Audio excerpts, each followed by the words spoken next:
For today's session, I'm going to start the temperament here. I could complain.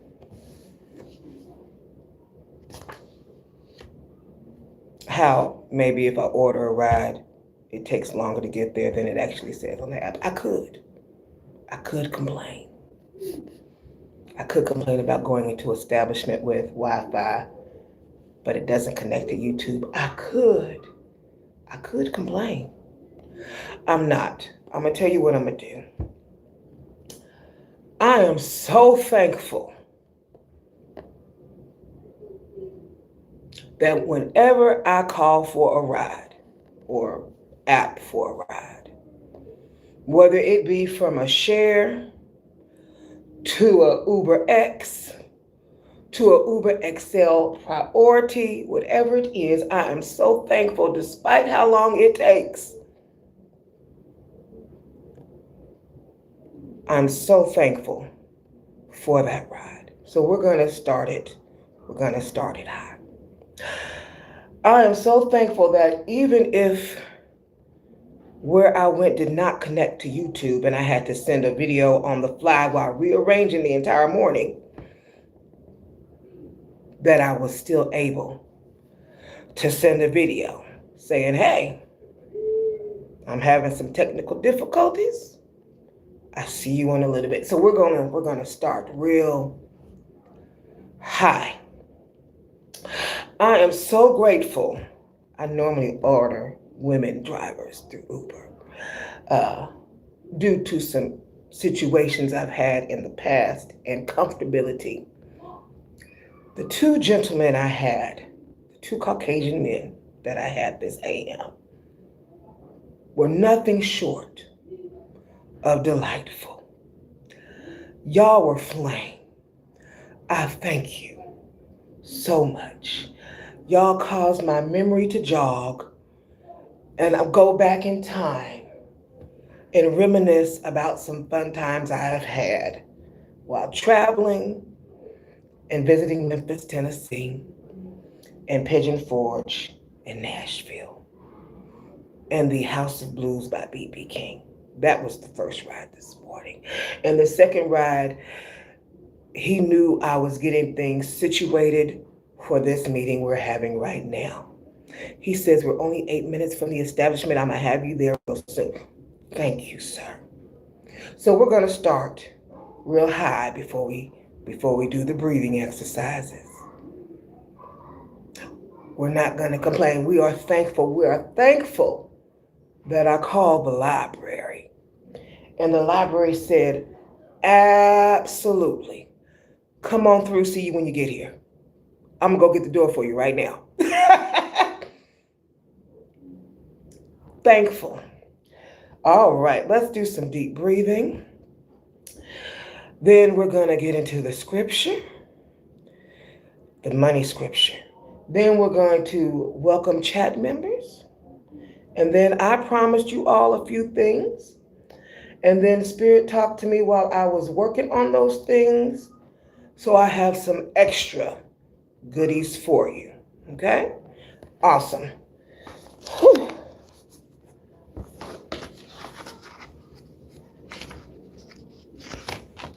Oh, I have mouth surgery in the morning. So tomorrow's live, in case you have something else you have to do and you're not learning ahead, at the time, I'm going to have a pre-recorded session ready at 10:15 tomorrow morning because I have mouth surgery at 8:40 a.m. And I don't think I would be done with it in time, but I still want to make sure to put the agreement out there for you. That way you have options in regards to your schedule or timing or whatever it is you're doing. Okay? All right, boo. So, yeah, I'll be doing that pre-recorded session right after this session. Day 18. Welcome to day 18. Proverbs 14:23. Stop talking and make it happen. Hard work is worthwhile, but empty talk will make you poor. Contemporary English Bible. Those who work hard make a profit, but those who only talk will be poor. Word of lips leads only to lack. That's the expanded Bible version. In much work there shall be abundance, but where there are many words, there is oftentimes want. Douay Realms 1899 American Edition. I'll spell that. DOUAY-RHEIMS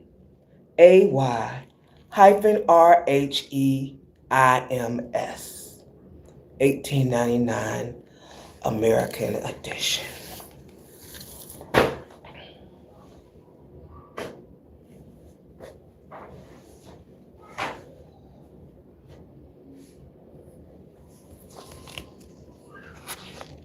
Let me see.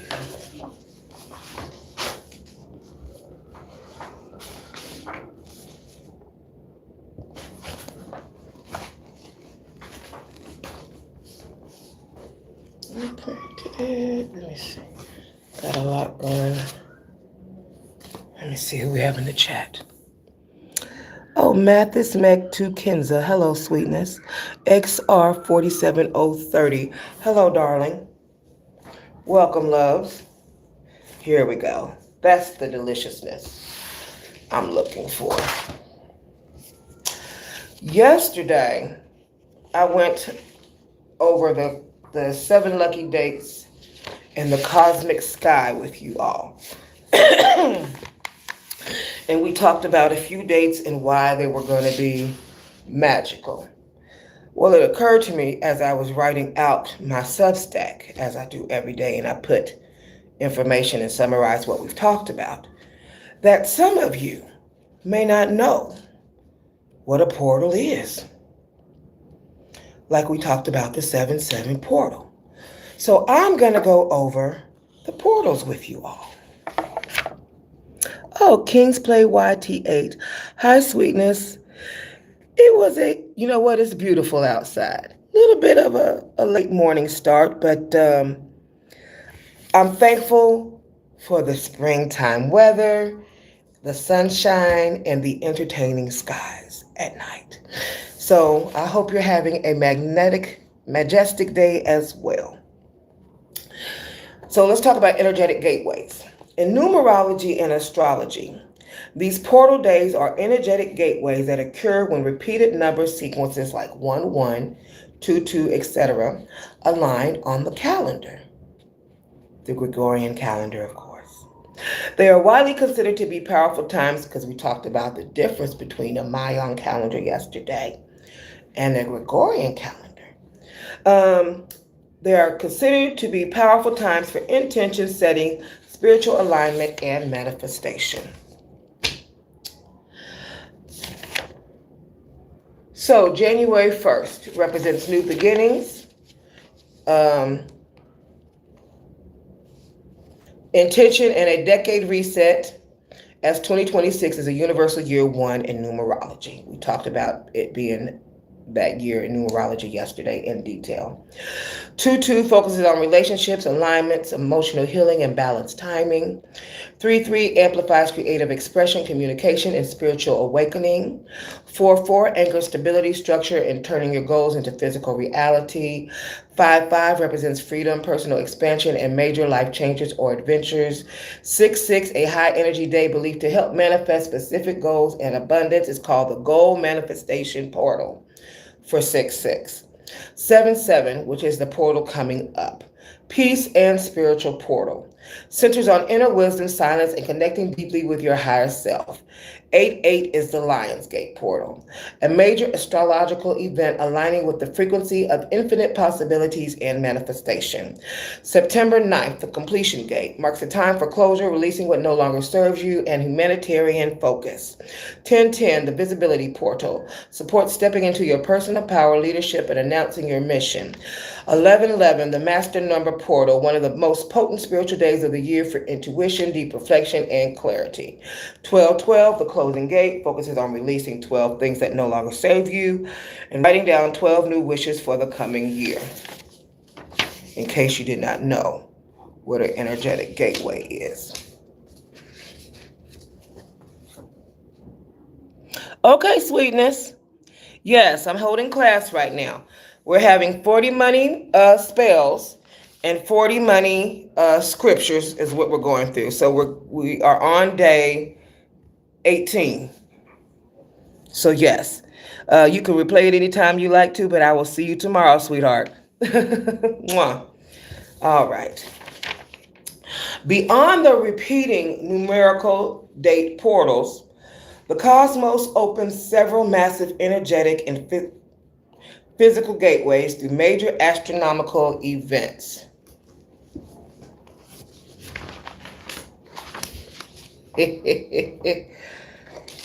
I hear you. Okay.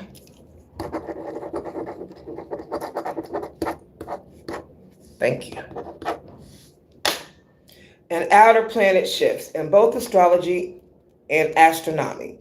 These moments act as collective checkpoints that disrupt the status quo, trigger sudden life changes, or open unique windows for viewing the night sky.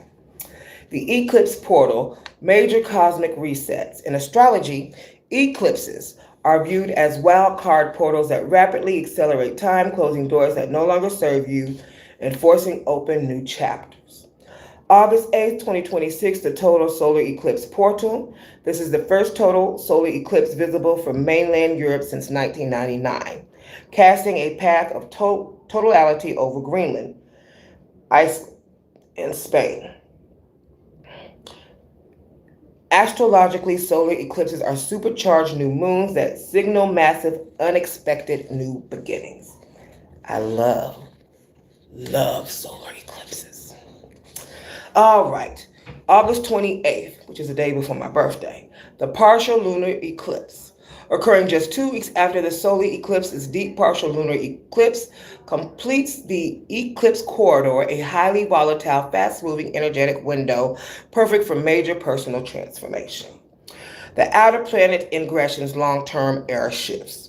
When slow-moving outer planets change zodiac signs, they open collective portals that alter the social, cultural, and spiritual landscape for years to come.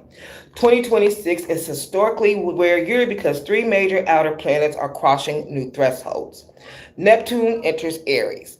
Having officially re-entered Aries earlier this year, Neptune initiates a massive 14-year spiritual cycle. This transit opens a collective portal merging spiritual intuition with bold individual action. Saturn enters Aries. Saturn's crossed into Aries on February 14th, bringing structural discipline, boundaries, and reality checks to our passion projects and personal ambitions. I started Cosmic Orgasms, writing it in February, Black History Month. Month of love, Valentine's Day. And continued writing up until June of this year. So throughout the entire that month, Women's Month, Pride Month. Okay. Uranus enters Gemini on April 26th. The planet of rebellion and breakthrough moved into Gemini for a 6-year stay, opening a portal of rapid technological innovation, changes in communications, and intellectual shifts.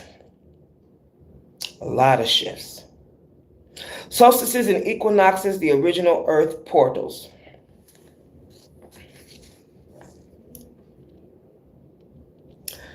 I thought about at that point in time when Amazon replaced the workers with AI. I'm digging more into that now with the book 3.0, but that's what came to mind during that time, Life 3.0. Solstices and equinoxes, the original Earth portals. The quarter points of the year represent the Earth's natural energetic shifts as it orbits the sun. They are the oldest manifestation dates celebrated by ancient cultures.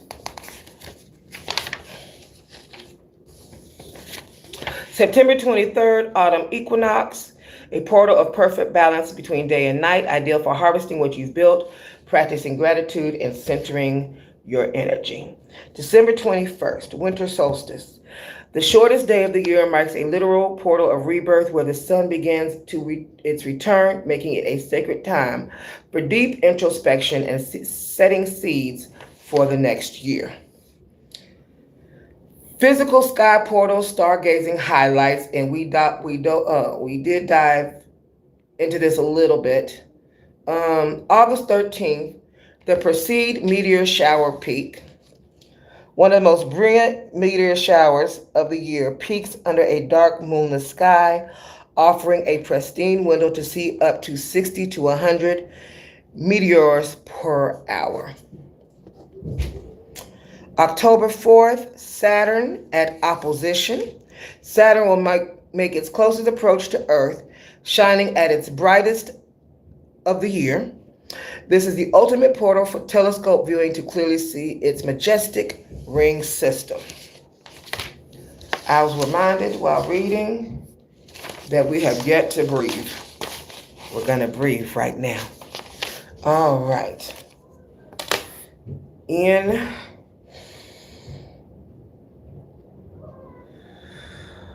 Out. In. Out.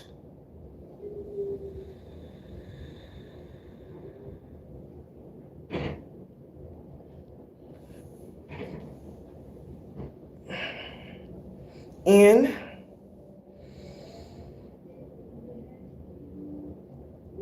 Out.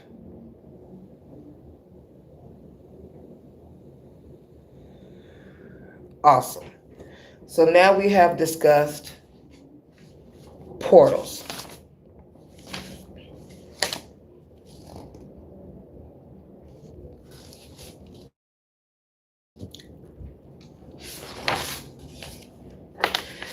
We are on day 18. How is your witchcraft coming along? Your spell work? I'd love to hear about it. Let me know in the comments. Okay.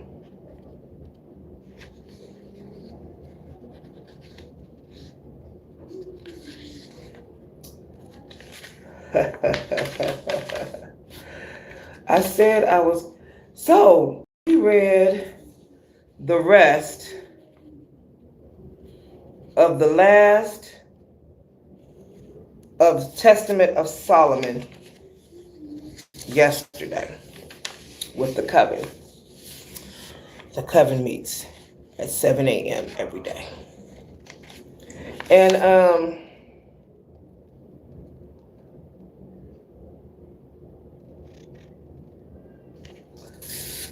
I will talk about the last part.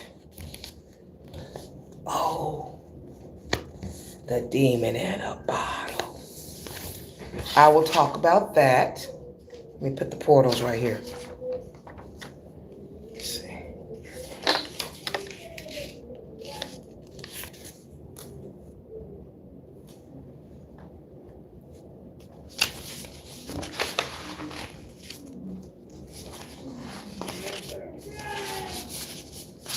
I am thankful for the printer. Amen.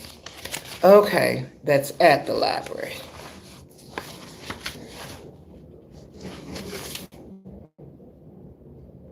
Okay.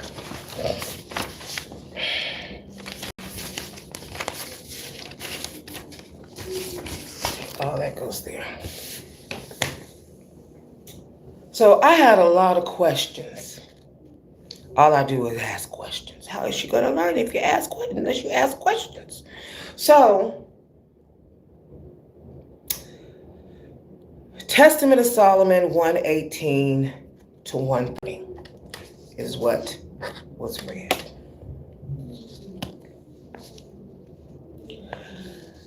Solomon comprises the dramatic climax and tragic conclusion of this ancient pseudographical text. In this final arc, the narrative shifts from Solomon's ultimate authority over the spiritual realm to his ultimate hubris, manipulation, and spiritual downfall. The binding of Ephippas, Ephippas, and the cornerstone, and this is definitely a book I want on my shelf. Absolutely. It was just so delicious. Even if it wasn't real, it was the imagination was just phenomenal in it. Okay. Prior to these chapters, Solomon has been using a magical signet ring given to him by the archangel Michael to enslave demons and force them to build the Temple of Jerusalem. The capture of Ephippas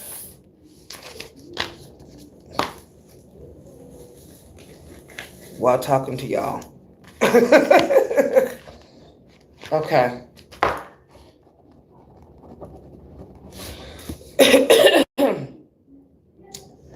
Solomon's servant captures a fierce, destructive wind demon from Arabia named Ephippas inside a leather flask. When brought before Solomon, he boasts of his terrifying power to topple mountains and overthrow kings. The Messianic prophecy. When Solomon demands to know which angel thwarts him, he delivers a distinctively Christian prophecy, revealing the text's late anti-Christian editing. He admits his power is broken by the only ruling God, he that is to be born of a virgin and crucified by the Jews. Lifting the cornerstone, Solomon tasked him with an impossible feature, lifting a massive stone that the builders had rejected as too heavy. He successfully hoisted to his highest interest of the temple. Solomon triumphantly quotes scripture. The stone which the builders rejected on trial, the same is become the head of the corner. The floating Red Sea pillars, chapters 124 to 125.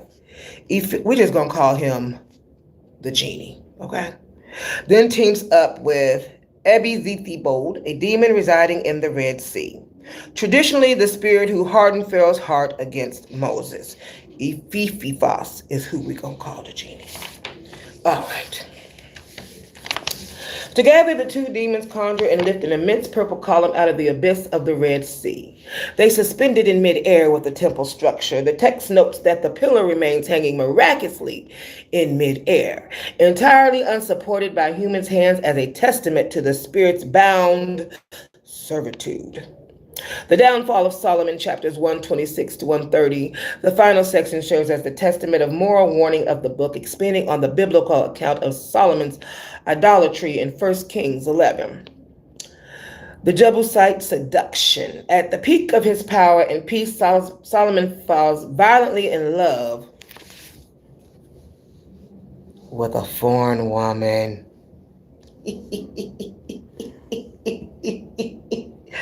I've been reading about love all morning, in between things, out of my magic book. Oh my goodness.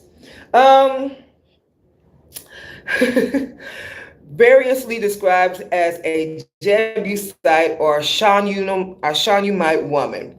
The ultimatum: the woman's pagan priests refused to grant her to Solomon unless he worships their gods, Moloch and Raphan, or Remphan. Solomon initially refuses, terrified of losing God's glory. The grasshopper sacrifice. The woman manipulates him, offering a compromise. If he will simply take 5 grasshoppers and crush them in his hand in the name of Moloch, she will sleep with him. Blinded by lust, Solomon complies, viewing it as a minor infraction. Loss of power. The moment Solomon crushes the insect, the Spirit of God leaves him. The tragic epilogue.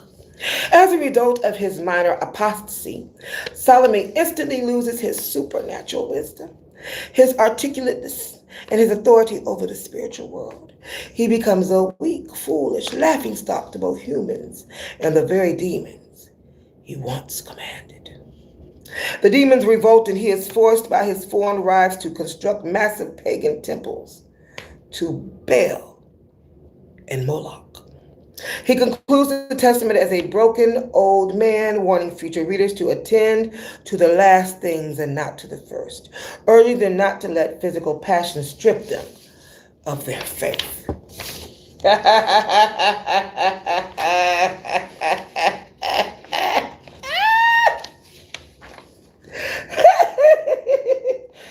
Oh my. He takes on another wife and honors her God, otherwise she will not sleep with him. Yep. While the priest demanded full-blown worship of Moloch and Raphan, it was his desire for this specific woman that made him vulnerable to their ultimatum. While he initially refused the priest out of fear of God, she weaponized intimacy to bypass his defenses. She just flat refuses to give him the milk, to give him the cookies for his milk. They are used as bargaining chips to break his spiritual sovereignty. Baby, whew, we in 2026 all over again.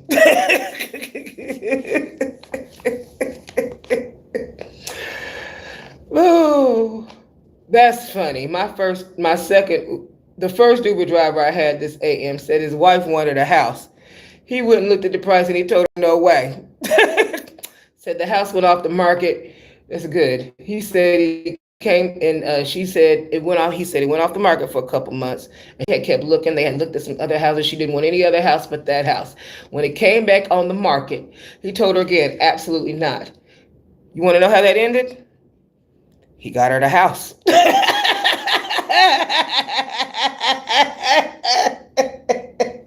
That's how that ended. They stayed in that house a very long time, and he said when he finally sold it, he got a nice penny for it. Well, more than a penny. Anyway, the harmless compromise. Seeing his hesitation, she offers what seems minor. The illusion of control, convincing him to crush a few insects. Stop crushing the insects, Solomon. First of all, y'all doing too much. The whole y'all with the animal sacrifices. We got insect sacrifices. Y'all just doing way too much. Okay. Don't sacrifice nothing else. Okay. Not anything living anyway. The human sacrifices, just way too many sacrifices. All right. So for anyone that is deconstruction from Christianism or being a Christian, the weaponization of purity culture and gender blame. The narrative pulls a very familiar trick. It takes a powerful man's internal moral failure and projects the blame entirely on its erotic, seductive foreign woman. You know what this sounds like? Sounds like Adam and Eve. Only later on in the story. That's what it sounds like. The destruction angle. This is an ancient root of modern purity culture. Instead of interrogating Solomon's unchecked ego, entitlement, or lack of psychological integration, the text frames the woman as an active snare and an agent of spiritual ruin. You know what good book I'm thinking of? If you have never read The Art of Seduction, that is an awesome book. It gives you every type of archetype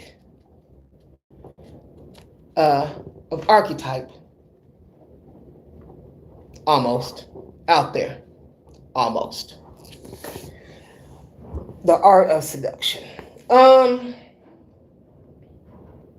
If you are a woman, you definitely need to read that book. That is a must. Let's see here. For deconstructing Christians, this highlights how deeply ingrained it is within the tradition to view female agency, sexuality, and desire as inherently manipulative threats to a man's spiritual authority. Fear-based obedience and the tipping point anxiety. The climax of the story relies on a hyper-fragile view of God's grace. Solomon does one small, arguably absurd thing, crushing 5 grasshoppers, and poof, the Spirit of God instantly abandons him and leaves him to the wolves. The deconstruction angle, this perfectly illustrates the toxic eggshell walking theology that causes so much religious trauma. It teaches that God is an ambient trap wire waiting for you to cross a single invisible line so he can strip away your protection and peace.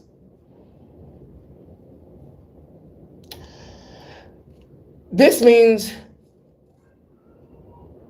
deconstructing this means recognizing how ancient texts use extreme cautionary tales to enforce rigid compliance through terror rather than fostering genuine, resilient maturity. High control religious boundaries versus the other. Solomon is allowed to enslave, torture, and exploit cosmic entities known as demons to build a holy temple, and this is framed as righteous and God-sanctioned. But the moment he participates in a different culture's ritual for the sake of a relationship, he is utterly destroyed. The deconstruction angle, this exposes the intense tribalism and us versus them mentality of the era. Broadly speaking, institutional religion often condones immense structural violence or control if it's done in the name of the right God. While treating curiosity, assimilation, or compromise with the outgroup as the ultimate unforgivable sin. The fiction of sovereign leader. The text inadvertently exposes the fragile ego of religious patriarchy. Solomon is presented as an absolute sovereign who commands the wind and sea, yet he is completely undone by his own unexamined shadow side and physical longings. The deconstruction angle, many people begin deconstruction because they notice a glaring disconnect between the absolute moral authority claimed by religious leaders and their actual psychological maturity. The Testament shows that this isn't a new phenomenon. Even ancient writers wrestled with the fact that their idolized heroes were deeply fractured human beings who couldn't handle the power they were given. Historically, the Testament of Solomon is a Jewish text that was heavily edited by later Christians, which is why a demon randomly stops to give a prophecy about Jesus and the virgin birth in chapter 122. The deconstruction angle, seeing how blatantly this text was altered to fit a later theological agenda, helps normalize one of the biggest steps in deconstructing, realizing that scripture and religious texts are not pristine, monolithic drops from heaven. They are hysterical layers written and rewritten by people trying to make sense of their world, control their followers, or validate their specific worldview. The big takeaway. When you deconstruct this passage, Solomon's downfall stops looking like a literal warning about pagan women and grasshoppers and starts looking like a psychological study in what happens when a person tries to maintain absolute control over their environment while completely ignoring their own human needs, shadows, and vulnerabilities. That sounds like the entire Congress. Let's see here.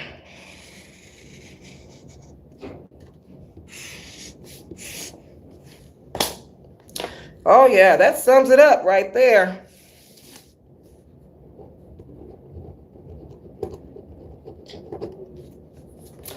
All right.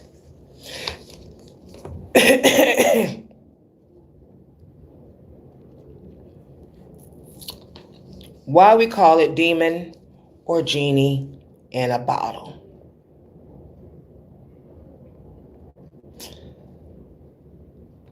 We're going to bring it back. Our modern pop culture concept of a genie trapped in a bottle or lamp comes directly from these exact traditions. In chapter 118, the wind demon, Ephesians, is literally captured and sealed in a leather flask, brass vessel in parallel versions. Over centuries, these Jewish and Christian tales blended with Middle Eastern folklore. The demons, Shiddim, of Solomon's text became the genies, of Islamic lore. This directly inspired the famous stories in 1001 Nights, like the fisherman and the genie, where a fisherman pulls a brass bottle out of the sea sealed with the seal of Solomon, only for a massive, terrifying spirit to burst out.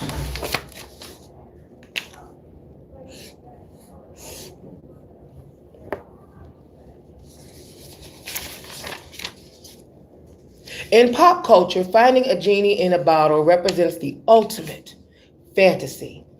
Total control, unearned wealth, and the power to manipulate reality to your whims. Solomon thinks he has achieved this. He has the ultimate cosmic cheat code, the ring, and literally boxes up forces of nature to do his bidding. From a teaching perspective, calling it a genie in a bottle highlights the danger of compartmentalization. Solomon thought he could trap his problems, use dark or toxic forces for good productivity, building the temple, and keep them completely contained under his seal. The genie always escapes. The core lesson of any classic genie story is that the entity inside the bottle is never truly your friend, and the wishes always backfire. You cannot build a life, a kingdom, or a faith by trying to enslave and exploit things you don't actually understand or respect. By the end of the passage, the bottle is open. Solomon's internal boundaries break down due to his unexamined desires, and very spirit thought he could safely lock away, turn on him, mock him, and dismantle his entire legacy. Calling it a demon or genie in a bottle serves to strip away the grand, holy, scriptural language and expose the raw human narrative underneath. A story about a man who thought he could trap his shadows in a container only to be completely consumed by them when the lid finally came off. When you strip away the dogma, texts like the Testament of Solomon, the Clavicula Solomonos, Key of Solomon,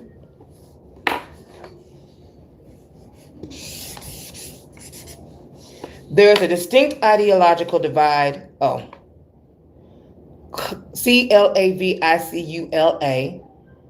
and Salomonis. And ancient esoteric frameworks are fundamentally about agency, mastery, and the navigation of unseen or energetic forces to build reality. The trap of the colonizer consciousness. For mainstream institutionalized Christianity, which was heavily shaped by imperial and colonial agendas, texts like this are strictly forbidden. Of course they are. And we love forbidding things around here. If it's forbidden, I probably should dive in it. Sounds delicious. Labeled satanic or hidden away as apocrypha, Apocrypha. This is a strategic feature, not a bug, of high control religious systems. The sinner-servant matrix. Colonizer theology requires the masses to operate in a mindset of perpetual unworthiness, passive waiting, and reliance on an external institutional hierarchy. We talked about all the cults on day 1 and day 2. Okay? You are taught to wait on the Lord. Wait for a blessing, not to command or engineer your reality. The strategy of fear, by labeling the mechanics of spiritual authority, wealth consciousness, or cosmic laws as demonic witchcraft. Yeah, we's a witch over here, baby. We love practicing. We love spells, okay? The institution ensures that believers remain disempowered. If you are terrified of your own spiritual autonomy, you will never use it to build independent wealth or sovereignty. You stay dependent on your pimp, the system. The practical application of East Pimpin' Kim, The 48 Laws of Pimpin', is a good book as well.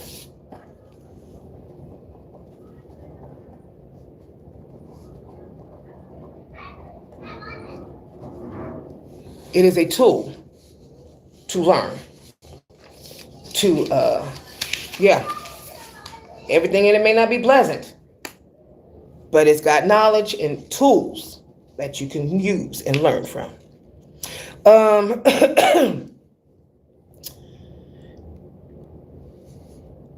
The practical application of esoteric knowledge. Meanwhile, outside that fear-based box, people have spent centuries treating these texts as blueprints for psychological and economic leverage. I'm going to go through now how a colonizer consciousness views things versus how a pragmatic esoteric mind uses it. Superstitions, terror, fear of literal monsters, demons, and curses that will cause immediate damnation. Psychological architect, understanding demons as internal shadows, wild market forces, or raw human drives that must be mastered and directed. Passive submission, waiting on a sovereign king or an institutional authority to grant permission or wealth. Active sovereignty, recognizing oneself as the operator Arthur who binds chaotic forces to build a legacy or temple. Scarcity and guilt, believing that desire, wealth, reclamation, or intense passion is an inherent trap that leads to a downfall. Energetic dynamics, understanding that focus, intent, and clear boundaries dictate whether an asset builds you up or tears you down. The irony of the elite. The deep irony is that the very systems that colonize minds to keep them passive, monarchies, elite banking dynasties, and high-level historical institutions have historically utilized esoteric, astrological, and hermetic principles to organize their wealth and architecture. They understood the mechanics of the Seal of Solomon, metaphorically and literally. That's why Wall Street, where the slaves were building Wall Street, that's why they have a museum for them in New York to honor the different religions, including some of the religions that I study.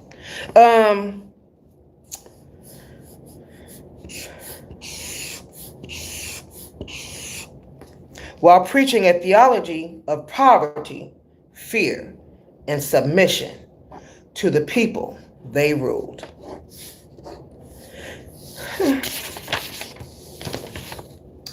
For a deconstructed mind, stepping out of colonizer consciousness means realizing that knowledge is an asset. When you stop looking at the Testament of Solomon through the lens of sin and damnation, you see a text about a leader attempting to manage immense, volatile, and powerful resources.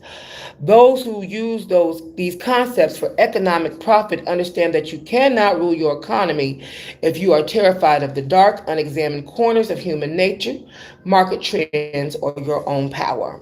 True reclamation happens when you refuse to let an institutional fear tactic keep you from understanding the deeper laws of building, mastering, and sustaining your own empire.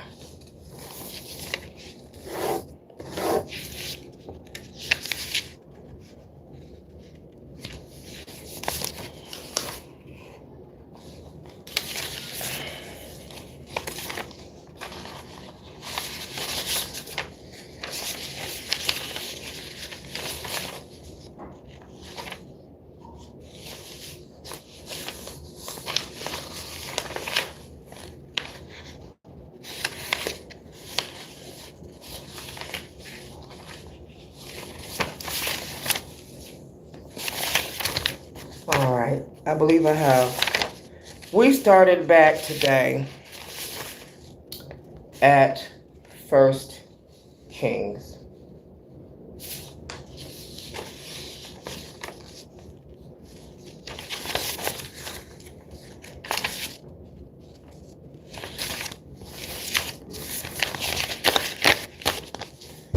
I can straighten that out here in a minute. Let me see here. How you hanging? You loving? How you loving? Let's see. Love tubers. Awesome. Oh, hello, darling. Arabella 1675 at xah.xah-41b. Hello, sweetness. And hello, Amparo. It's a beautiful name. I don't know if I'm going to pronounce it right. Boys Celier. That looks like it's French. AMPAROBOISSELIER -B 6C. That looks like a French name. Okay.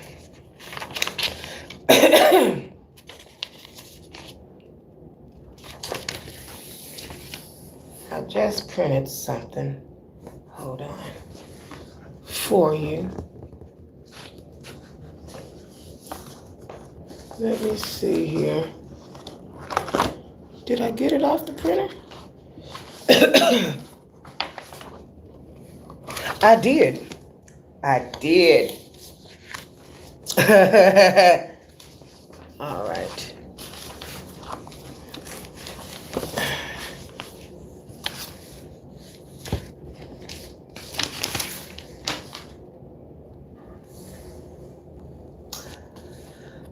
Whew. We started today at 1 Kings chapter 7.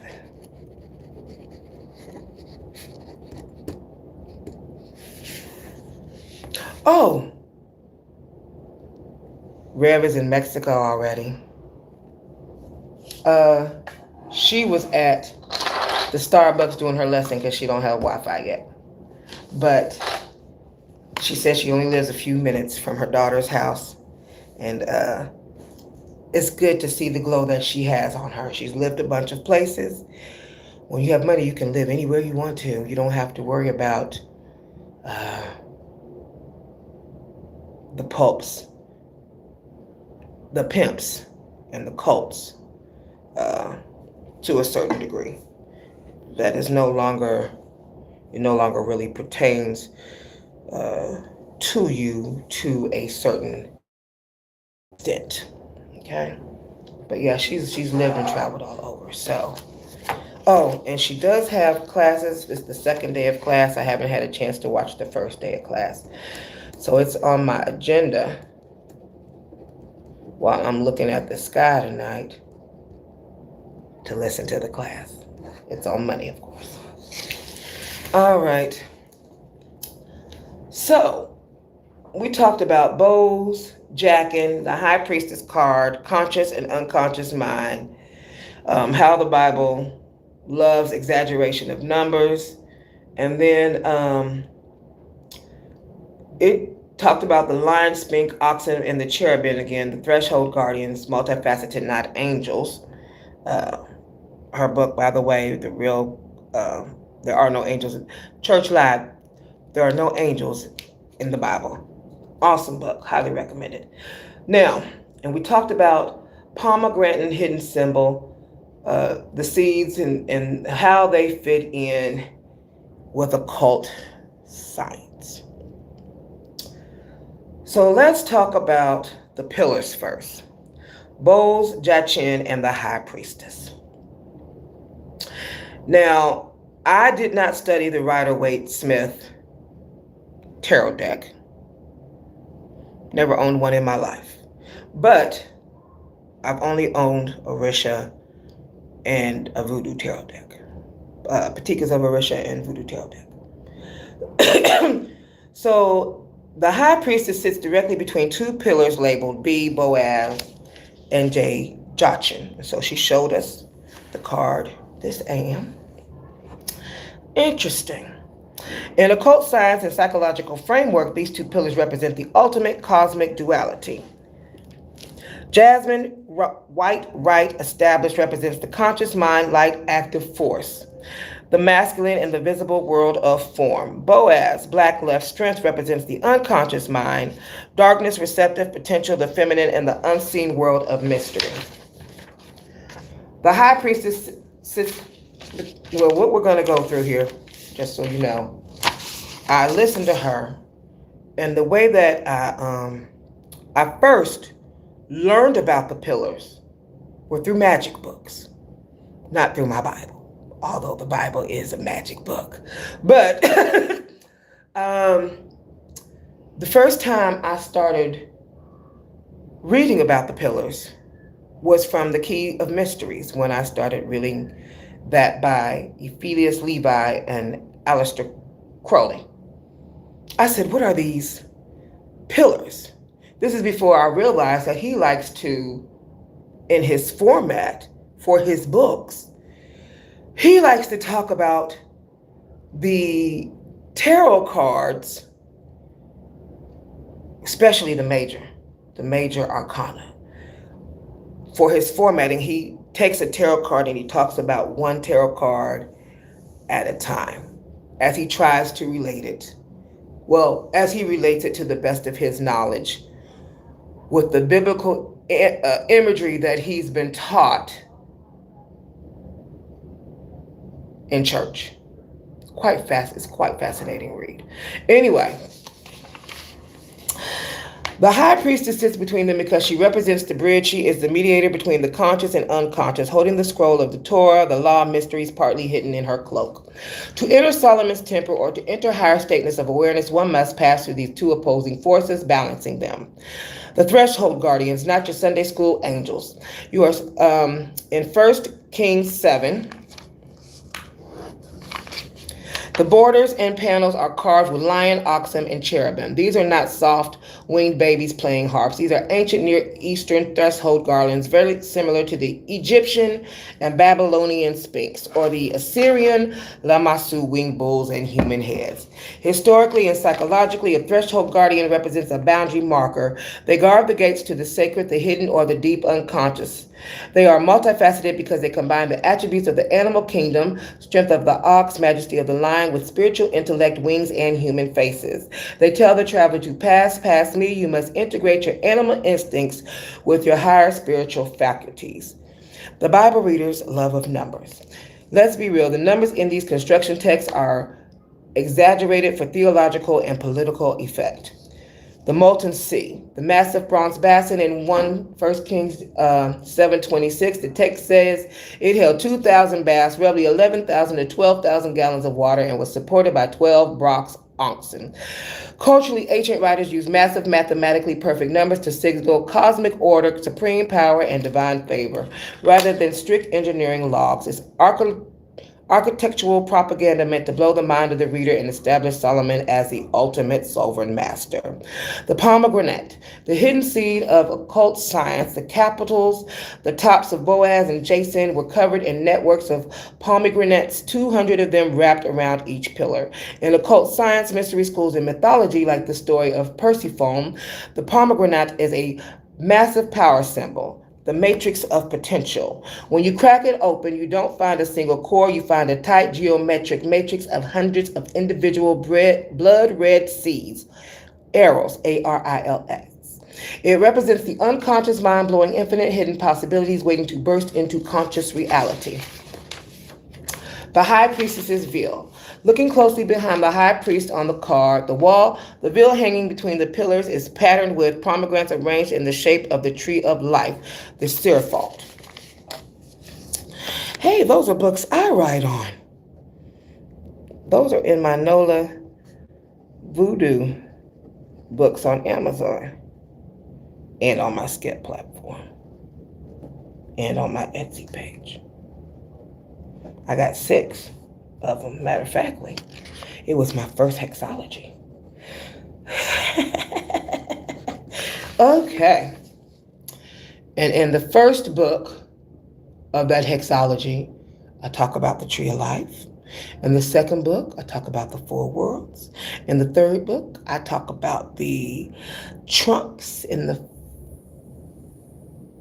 4th book, I talk about 40 pips. In the 5th book, I talk about the court cards, the temple. And in the 6th book, I talk about gematria. All right. The pomegranate is a literal map of the cosmos, one One outer skin, the unified universe, holding a multitude of individual life-giving seeds, individual souls, and ideas. This is kind of like the calabash. When you collect souls in the calabash through the page, the princess.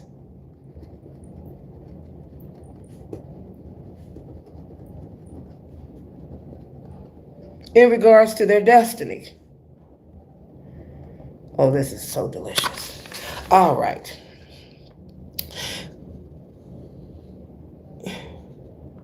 So, if you study tarot cards, you know that they are describing the World card, which is key 21, and the Wheel of Fortune card, which is key 10, or tarot card 10.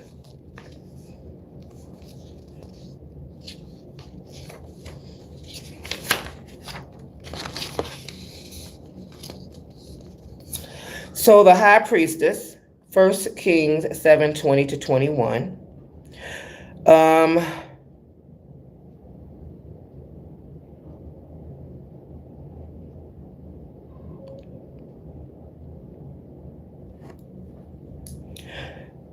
First Kings 7:29 to 30, the Wheel of Fortune card. 1 Kings 7:29.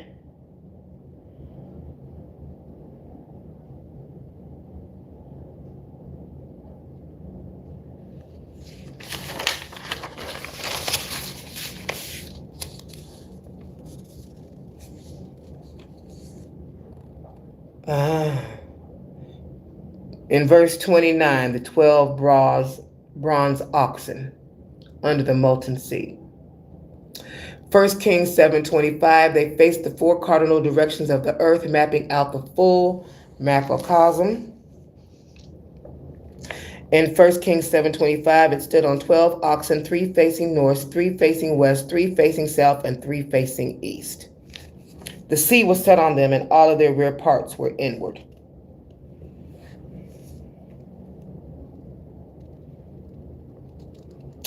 Jachin means he will prepare.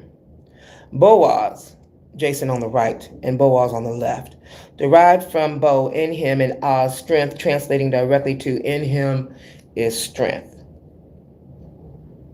When an initiate or priest walks between them into the temple, they read the two pillars together as a unified spiritual or psychological law. In strength he will establish. The right pillar is mercy. We're getting there. Chesed, Shesed on the tree of life. The left pillar is Boaz, severity, which is Jibra on the tree of life. Without Jashin, there is no conscious vision or blueprint to start the work. Without Boaz, there is no inner strength or structural form to hold it up. To build anything that lasts, whether a physical temple, a business infrastructure, or a psychological state of wholeness, you have to anchor it in both. One cannot exist without the other. Well, I study voodoo, so let's bring it to the table.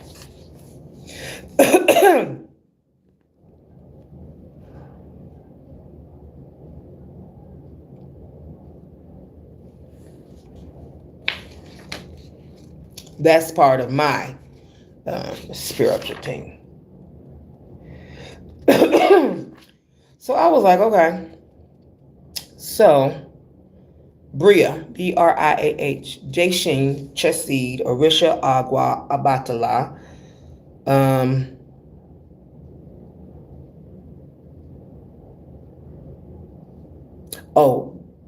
The Orisha Agwe, the L-O-A Agwe, the Orisha Obatala. The four fours, Petro, Congo, Rada, and Santira, which stands for the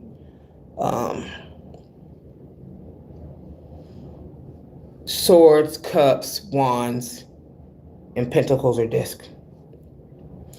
And then Jubera, um, Loa Ogun and Orisha Ogun, the five fives of Petro, Congo, Rada, and Santerio.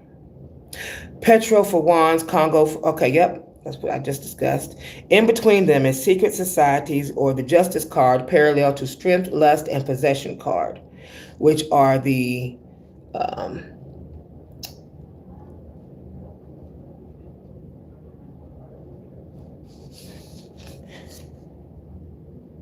the 8 and the 11.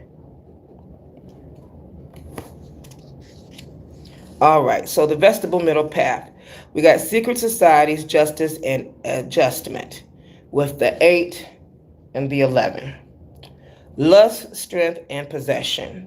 Jachin, right pillar. Boaz, left pillar.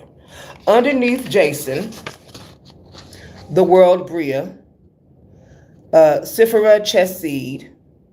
All four cards for energy, mercy, and expansion with the Abatala and Agua energy, the four tarot cards. And on the other one is the world Yetzira, Asaya, form, action. Sifera, Jabura, energy, severity, friction. Orisha, Ogun, Ogun, and the tarot is the 5.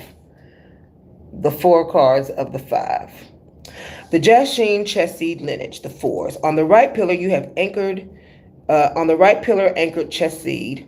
The 4th Seraphet on the Tree of Life, operating in the macrocosmic world of Bria, the realm of pure creation, architectural blueprints. The Orishas, Abatala represents the ultimate white cloth, purity, the conscious mind, justice, and calm, structured intellect needed to establish form. Agwe rules the surface of the sea, the structured navigable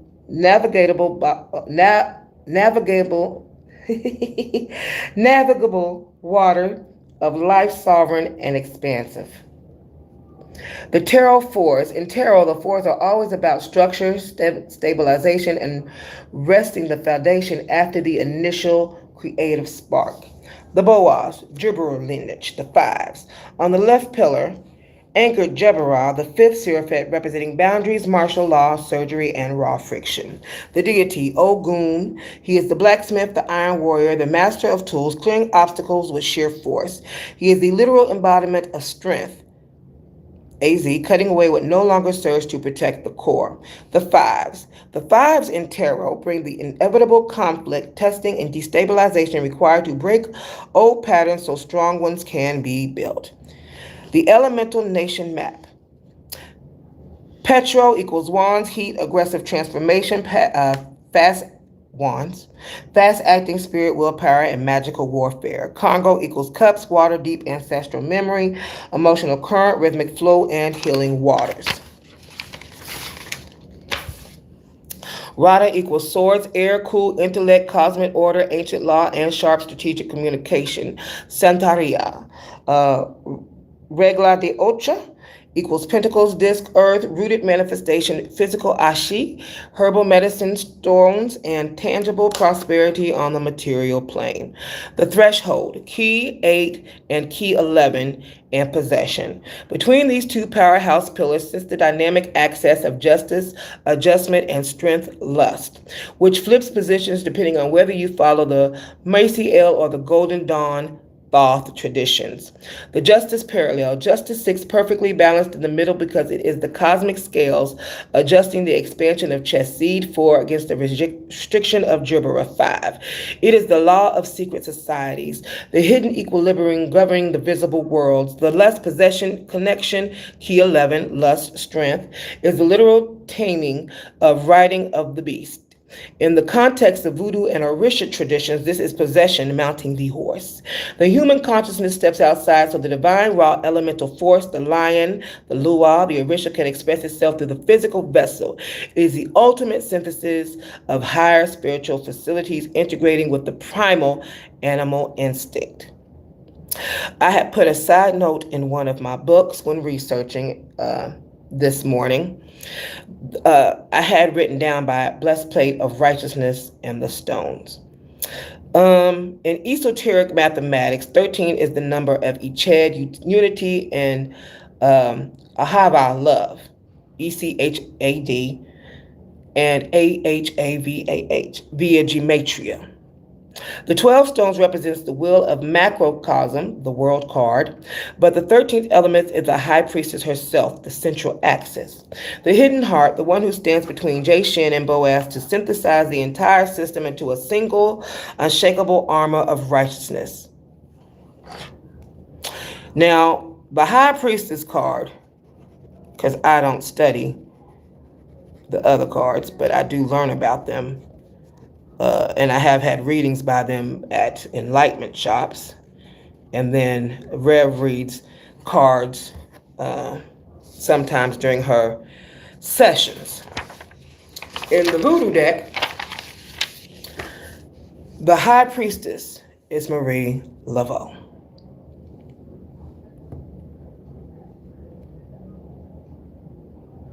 The gatekeeper of the crossroad.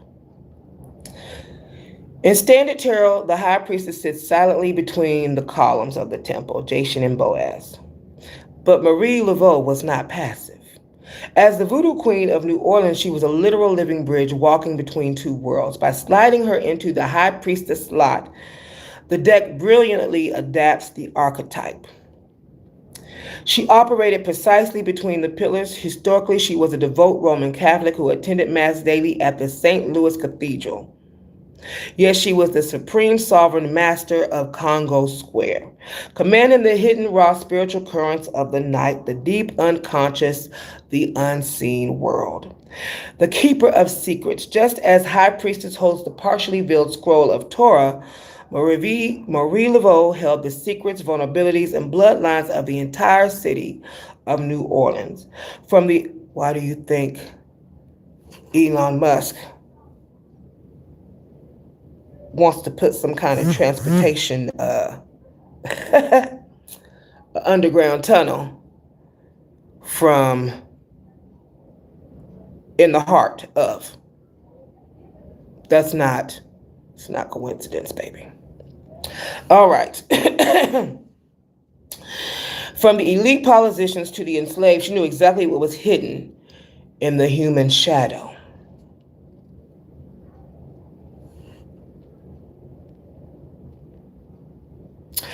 When we talk about things like the pomegranate, hidden, tightly packed seeds of potential, in New Orleans tradition, Marie Laveau manipulated the exact same cosmic potential through gris-gris bags and charms, taking raw, unseen forces and packing them into a physical form to shift reality.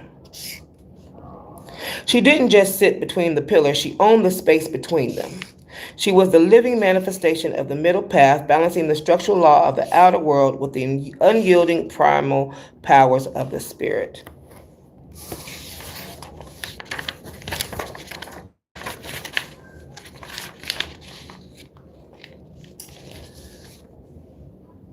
Let's talk about the flexing. In the comment section, one of the guys who attends the session with us each morning, he said these folks sure do like to flex.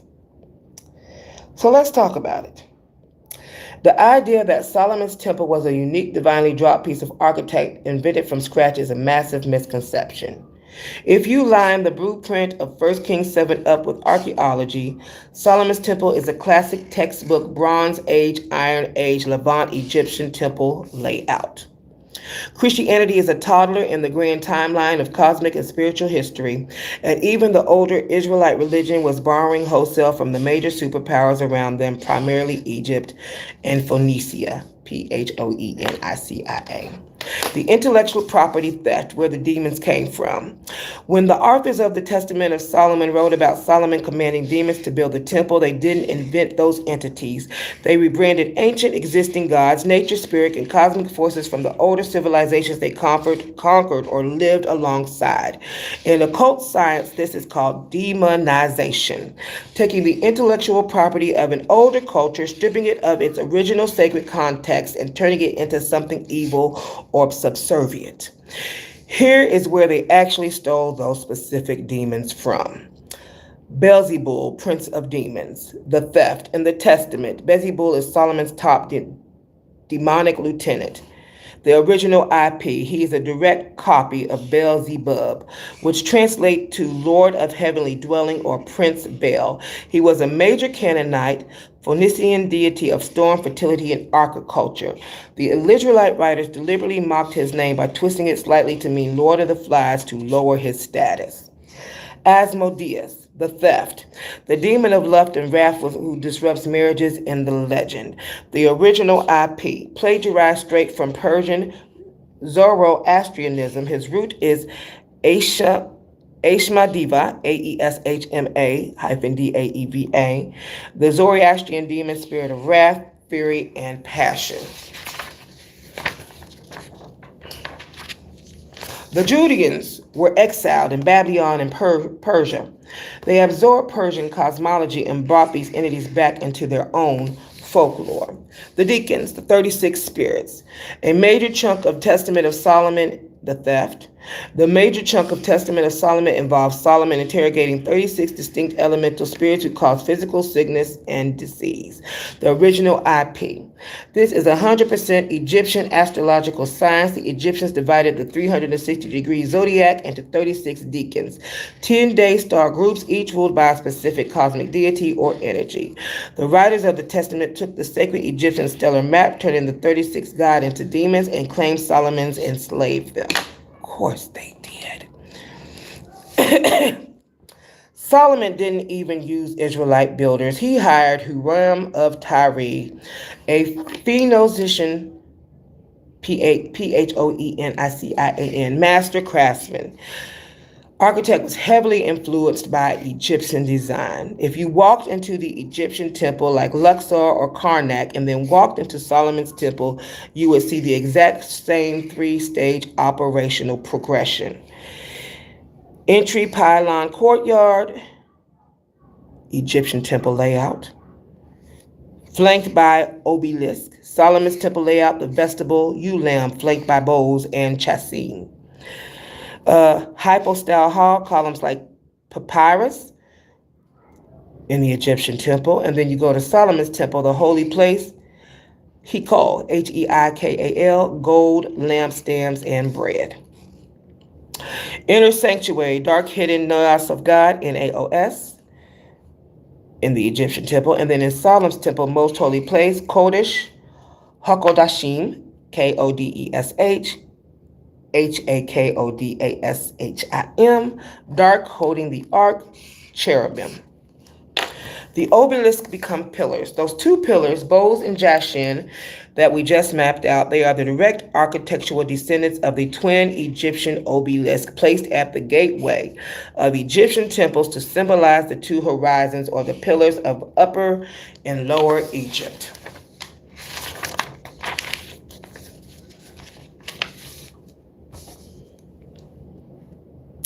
The ancient world was a melting pot of shared esoteric technology. The writers of the Bible flex that scale in numbers to make their monarch look like the ultimate grand master, but the blueprint, the geometry, the symbols, and the spirits were completely borrowed from the massive library of African and Near Eastern occult science that came long before them. Of course, I would read between these lines. All right. So we just decoded the geometry, the metallurgy,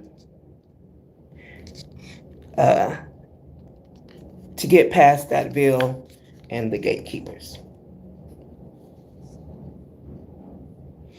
We talked about how the text stops being exclusive Sunday school story. It opens into a universal repository of cosmic law it actually borrowed from.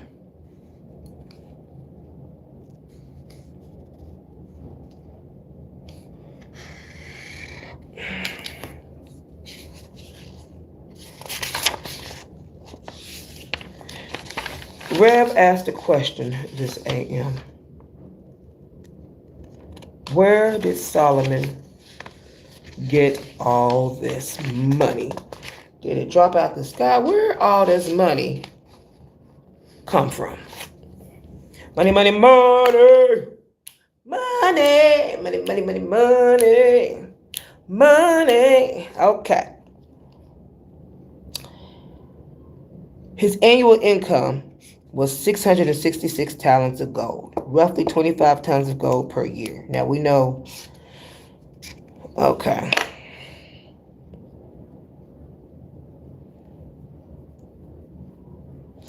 It, it didn't come from magical inheritance. It came from a brutally efficient, high strategic monopoly on international trade,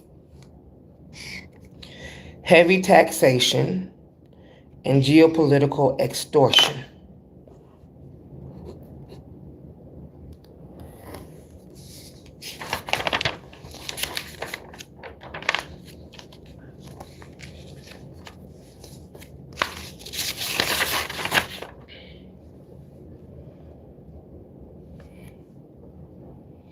He partnered with King Hiram of Ty.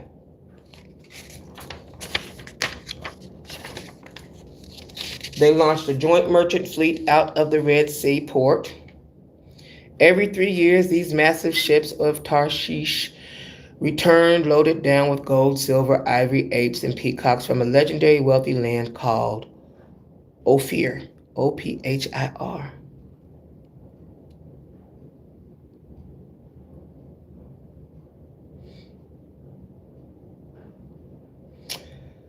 They don't know if it's India or Punt, East Africa, Somalia. But he was tapping into trade networks of Africa and Asia while using Phoenician maritime technology to bring the wealth back to Jerusalem.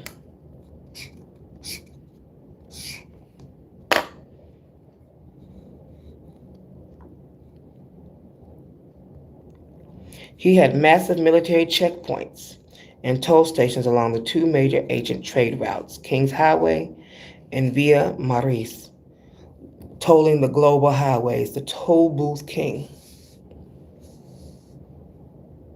If you were moving it, you had to pay a steep custom duty and transit fee just to pass through the territory safely. He was running a state-sanctioned protection and toll racket. You know what this sounds like? Sounds like a tariff. Crushing internal taxation and forced labor. Corvée and divided Israel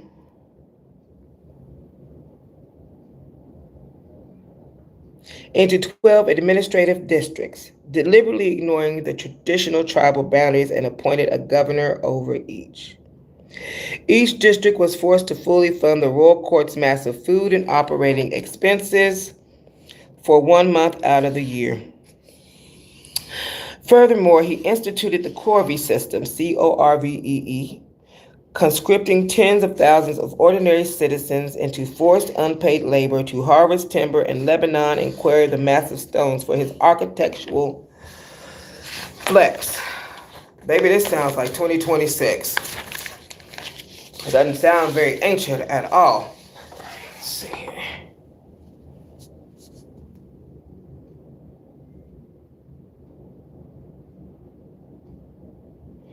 In the ancient Near East,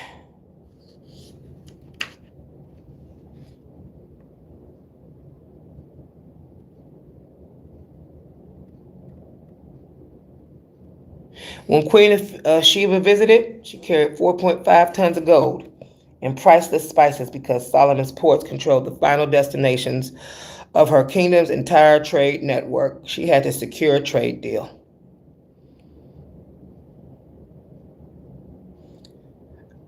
The writers of Kings present this hoarding of wealth as a sign of divine favor.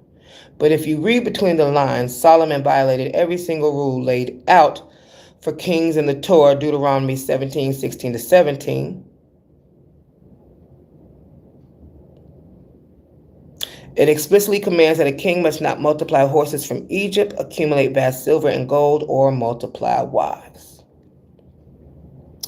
Before Solomon ever collected a single-handed talent of his own, his father David handed him the largest economic head start in ancient history. If Solomon's wealth was a global trade fleet, David's wealth was the spoils of absolute military dominance. First Chronicles 22 and 29 states that David accumulated an astronomical fortune specifically earmarked for the temple because God told him that he couldn't build it himself. He had shed too much blood. So instead, David spent his entire later reign acting as the ultimate venture capitalist for his son's future project.